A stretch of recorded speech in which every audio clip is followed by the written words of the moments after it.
which have been parallelly completed in Bohai by the Yangtze River estuary in Shanghai and the Pearl River estuary in Guangzhou. Thirdly, a national AIS data center will be constructed to enable the dynamic monitoring and control of ships along the coast. Firstly, relevant law and regulations will be established to gradually equip the small non-SOLAS ships with ECS carrying Class B AIS terminals, thus improve the monitoring and control over these ships and enable these small vessels to benefit from modern navigational service and reduce the risk of collisions. Lastly, the construction of oil tenders and maintenance facilities will be strengthened in order to improve the positioning accuracy of floating aids and emergent breakdown recovery. Okay, the picture is a terminal I just mentioned with ECS carrying Class B AIS terminal. It has been installed on more than 2,800 small non-SOLAS vessels in China. Conclusion and considerations. Conclusion. As a key planner and constructor of shore-based navigational system, Aids to Navigation Authority play a vital role in the development of e-navigation. This paper introduces the strategy, planning, method, and experience of China Aids to Navigation Authority in responding to e-navigation requirements for reference of our foreign counterparts. Despite the difference in the assessment criteria and need for navigational service in each country, the guideline for needs assessment is in common. That is to facilitate safety navigation and protect the marine development.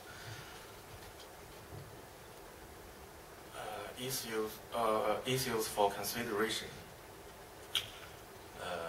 It should be noted that although the implementation of e-navigation should be based on our needs instead of technology-driven, as determined by IMO, technical development is crucial.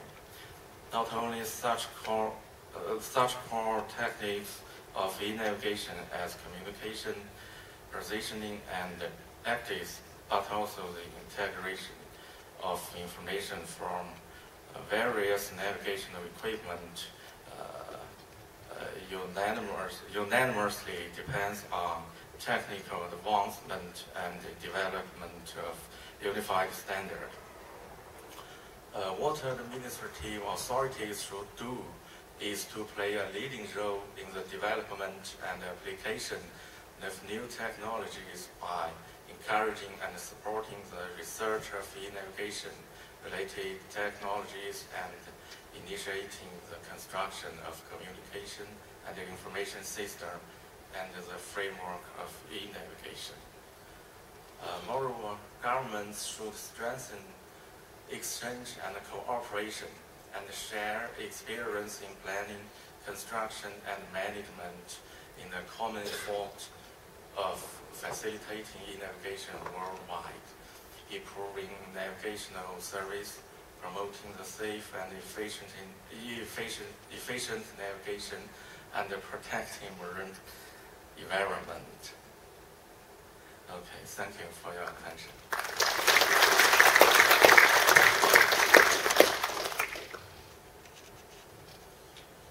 Thank you, Mr. Lee. Our next presentation is given jointly by two speakers. It's on radio navigation and communications, the building blocks of e-navigation. And the first part will be presented by Peter Douglas, and then Bill Couts will take over, and I'll introduce them both now so that they can carry on seamlessly. Peter Douglas joined the Royal Navy from university, and he joined the Northern Lighthouse Board in 1983 and is now the navigation manager. He has a master's degree in navigation technology and is a fellow of the Royal Institute of Navigation. He was a member of the old RNAV committee and now chairs the technical working group of the e-navigation committee. His co-presenter, Bill Kautz, has spent 20 years in the US Navy, attaining the rank of Chief Radioman, and he has a degree from the College of Southern Maryland in Information Technology Services. He is currently the Telecommunications and Spectrum Manager for the US Coast Guard and is Vice Chair of the e-navigation Communications Working Group. So I'll hand over now to Peter Douglas.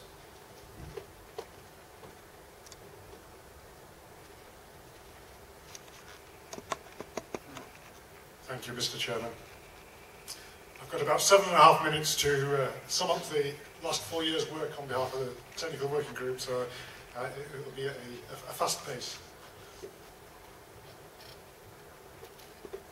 Radio navigations and communications, the building blocks of e-navigation, or as this image shows, the pillars of e-navigation. At the start of the e-navigation committee, the first session of the committee, it was determined there were 3 essential technologies in order to make e-navigation work. These were electronic navigation chart coverage of the relevant areas, a robust electronic position, navigation and timing system with redundancy, and an agreed infrastructure of communications to link ship and shore. The first of these is largely with the control of the members of this committee. I'll deal with the second of these, and Bill will address the third. What do we mean by robust PNT, position, navigation and timing? Well, there are fairly well-defined requirements as to what the system is required to deliver. There are standards for accuracy, availability, continuity, which can be thought of as short-term availability, integrity, which is defined as the knowledge of knowing when the system is not performing to standard. We obviously require coverage from the system, and in future we may require signal authentication to allow traceability of what system was being used at various times. If we're serious about electronic positioning for use in berth-to-berth navigation, then we require high accuracy. We're talking decimeter level requirement. And having looked at these requirements, we came up with the idea that IALA ought to have its own worldwide radio navigation plan, defining how to achieve robust PNT. The core of modern PNT is undoubtedly global navigation satellite systems. GPS, a resurgent GLONASS, and in the fairly short-term future, both Galileo and Compass. Plus regional systems, and supported by augmentation, which might be space-based, or might be through the IALA beacon system. And of course, this is used to provide inputs to all the ship systems. We are aware, however, that GNSS has limitations. And I would refer you to IALA recommendation R129 as one of the limitations as being the vulnerability of GNSS to interference. So to overcome these limitations, we need to look at what systems can be used to provide redundancy. The idea of radar overlays, overlaying onto a discharge, is not new. Raycons obviously aren't new. Radar tagging, the idea by which you have certain well-defined radar reflectors at various places along a waterway, allowing an accurate working back of the position of the ship when it detects these radar targets, is an area that has significant potential. Inertial navigation is a well-developed technology.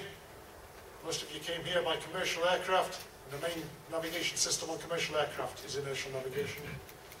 There have been various studies into the value of inertial navigation at sea, and by and large it's considered to be too expensive to install as a major navigation system on board ships. However,